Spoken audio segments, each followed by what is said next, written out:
Now let's move on and do some more with functions. Comment out all of this. Let's create a new function, maths. Now we want this function to multiply two digits and give us the result. So let's just echo 3 into 4. Very simple function. Let's just call it and see the output, maths.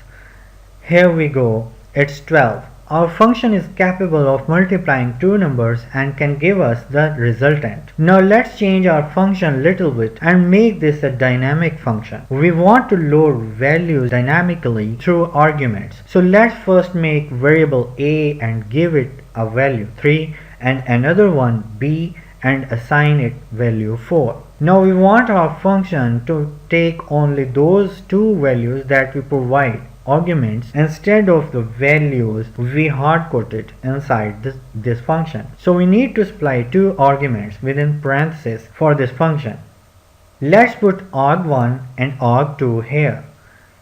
Also, instead of 3 put arg1 and instead of 4 put arg2, and this is it.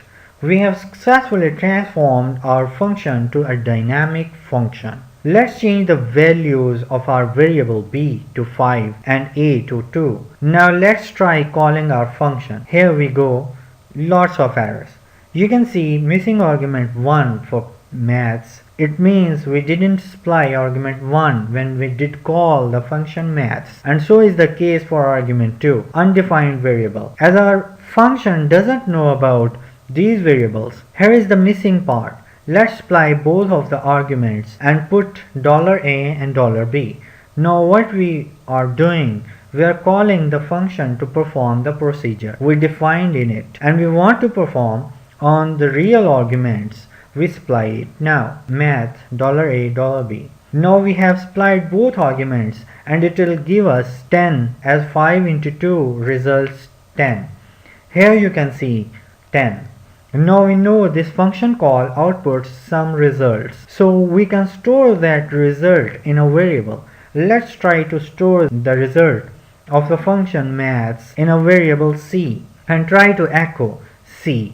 Just put c is and append it with our variable c. Let's just put a line break between. Refresh the browser. But here you can see variable c has nothing to show. It can be empty.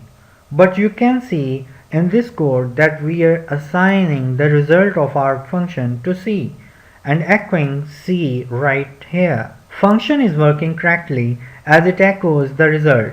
We have created the variable c correctly and assigned the result of function maths. So what could be the problem? Something is definitely not working here. The reality is our function maths is not capable of giving anything out of it. We made this function to just echo the value, so it's echoing the result perfectly. To get a value or result out of a function, we need to tell the function, please give us a result out of you so that we can use it. For this purpose, we just append echo to return. This return means same as it's in English language. It will return something out of it. Now the function maths is capable and can give us result out of it, and we can use it for further processing. Now let's just refresh the browser, and here you can see that c is 10. Now we can use this value as the normal variable. Let's try to add our variable a in this value. So a equals to 2 and c is 10 right now. The resultant should be 12. Just put some br tag to show it on the next line, and here you can see 12. So what's happening here is that we did call our function which multiplies arg1 and arg2, and we stored the result in variable c, and then we processed c just like a normal variable. This is how we can supply arguments and can process our code inside a function and can have the value out of it for further processing. Now let's comment all of this code and move ahead. Now let's create our math function again and assign some default values to the both arguments of this function, 2 to arg1 and 4 to arg2. Now let's just create the same functionality of multiplication and return this. Now let's just call our function without supplying any value to function call and see the result in our browser. Refresh. We didn't echo it out. So just echo this and here the result 8 as our function used default values and performed the task. Now let's just create variables a and assign variable value 10 and second variable b and assign value 3, and same like before, supply these as values arguments to the function call and you can see the result 30. Now there is another thing you might sometimes in need of. We can use one value from default values and can supply one value dynamically from any source. But it's very important to keep in mind while doing such kind of operation, the argument for which you want to use the default value must be on the rightmost side. Now let's just supply one value, that is our variable b, to this function which is equals to 3, and this will replace the default value for the arg1 we have supplied here. Though the second argument, that is arg2, will use its default value. And when we refresh the browser, you can see it's 12.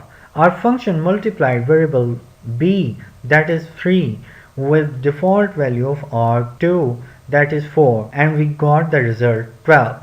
Now let's change the supplied variable in our function call to variable a. So now we are going to multiply 10 of variable a with 4 of arg2 here, and obviously the result would be 40. Here we go, refresh the browser and you can see 40 here. So what if you want to use default value for arg1 and want to supply value 2 for arg2? Unfortunately, till now this functionality is not available. As I mentioned before, you can put argument on the rightmost side of your arguments for which you want to use default value. Let's keep empty first argument and supply the value of for second argument. So empty will be used for arg1 and variable a will be used for arg2. Let's go to the browser and refresh and you can see there is 0. The reason is empty was considered 0 and it's multiplied with 10 of variable a and we got 0. Now let's try one more time with giving null here and check it out in the browser. But same result and same thing will happen if you supply 0 instead. Now let's just change it back to variable b and refresh the browser. You can see the accurate result, that is 30, a multiplied by b. So this could have been confusing for you in future, and sometimes we are desperately in need of it. For demonstration purpose at this point, I think it's enough for you. There are countless functionalities that you can produce with your own functions. We'll use functions in upcoming tutorials. The biggest advantage of user-defined functions is we can develop these to get any kind of custom functionality we need.